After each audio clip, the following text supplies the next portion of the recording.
Í þessu dæmi þá ætlar Kolbeinsfimi að framkvæma tilgáttupróf til þess að kanna hvort það sé í raun og veru meirihluti landsmanna sem að styður ríkisstjórnina.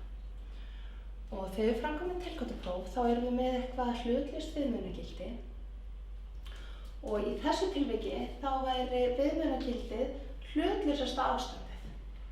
Og í þessu dæmi þurfum við að athuga styður meirihlutin ríkisstjórnina eða ekki, þá hlutlausasta ástandið akkúrat 50-50.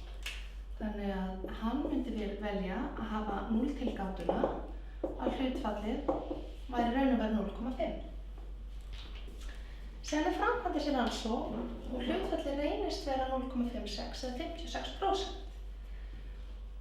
Og fyrst hann mældi 56% getur hann þá ekki bara sagt að það sé meirihluti sem styður ríkisstjórnina. En sjáum til að hann reiknaði líka 95% öryggisbil fyrir þetta hlutfall.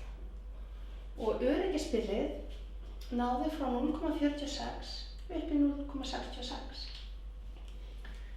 Ef við viljum geta fullyrt að meirihluti landsmanna styður ríkisstjórnina, þá er mikilvægt að hlutlausagildið okkar 0,5 sé ekki inni á öryggisbilinu.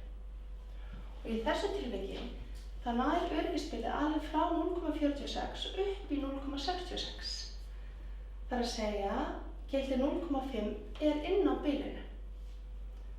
Okkur finnst alveg sennilegt að það geti til dæmis verið 45% fólks sem styður ríkisstjórnina og þá verður það minnihluti landsmanna.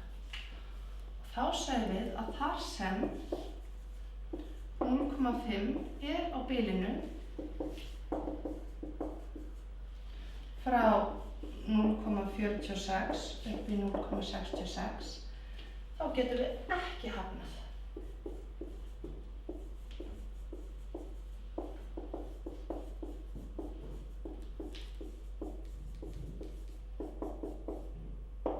Og þegar við getum ekki hafnað H0, þá getum við ekki dregið neina ályktun, við getum ekkert fullyrt að meirihluti landsmanna styður ríkisstjórnina þó svo það hefur verið akkúrat matið hér.